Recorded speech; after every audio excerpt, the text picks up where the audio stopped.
Controversial as this may sound, I think governmental power is a complete illusion. Back in the days, this information pretty much got lost in the sands of time. But Bantu Education, Sarafina, the main reason why most of the youth died in numbers was simply because they were trying to resist what the propaganda the government has been trying to push over time. So this pretty much goes to say, while institutions can crush the progress, or rather try to crush the progress under slow bureaucracy or the old laws that were imposed Bantu Education and a deep fear for change, the younger generation operates on a currency that no government can arrest. When you look at things like mental agility and a total monopoly over the internet, it's the youth mostly that's in dominion of such a space. And when we currently look at things like the unemployment rates, I think they're underrepresented. And hear me out, I'm not trying to vilify or undermine the importance of understanding politics, its dynamics and functionalities in our society.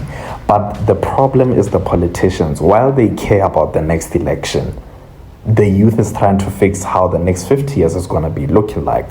Hence, they dominate over who lies and who tells the truth. But that can also be a danger, because now, who's the mediator between what the middleman of who holds valid information is, you know? And if you look back in the hands of time, the reason why there was so much havoc in the times of Sarafina was because the youth was having a pushback on the propaganda that was trying to be pushed down their throats. And that's the main reason why they pretty much got assassinated.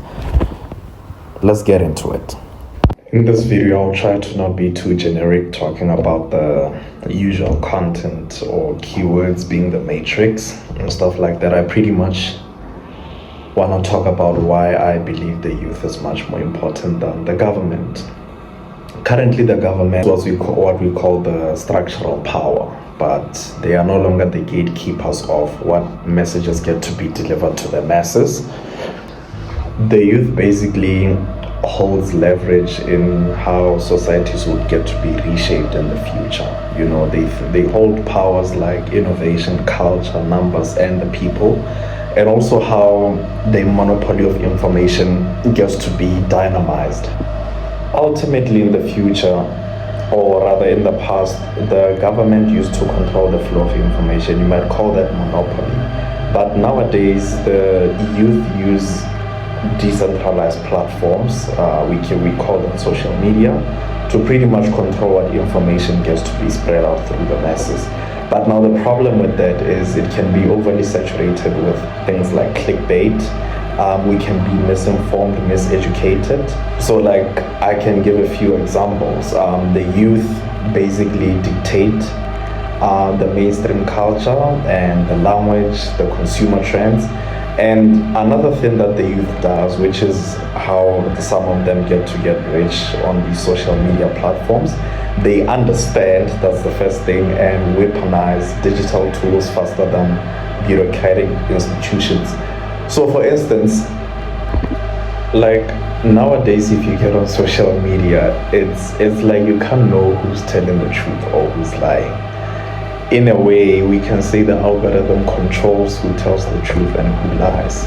You know, if the youth decides that a certain brand or a certain kind of music is not nice to listen to, usually numbers on that kind of track, like, or rather the streaming numbers, wouldn't pretty much go up that high, because they have decided that the algorithm is not in support of this particular music that just got recently released. And I would pretty much say that as much as we are moving towards a world of decentralization, I don't know how soon that would be. I think it's muchly dependent on investor sentiment, but the youth is less dependent on, let's say, things like job creation.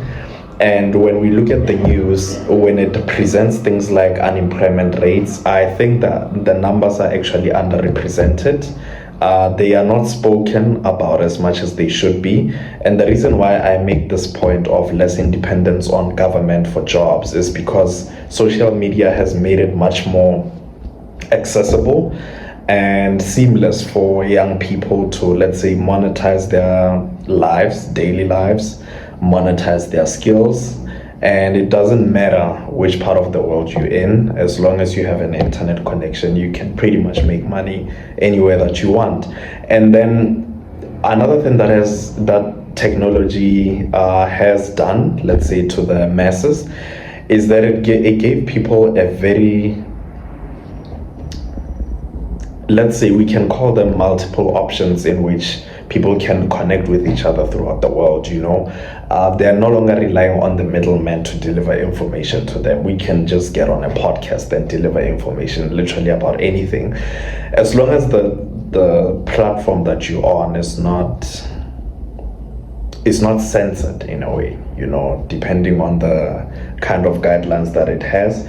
But I would say, back to my initial point, I believe in the youth more than I believe in the government currently, because there's so many things that have been rigged before. History is not taught as much as it should be. There are a whole lot of things that are hidden under the carpet, which the government, I would believe, believes that is not worth of public consumption or public knowledge, or rather public record, because once people wake up to the truth, there's going to be very much resistance on whatever propaganda is being pushed out into the masses.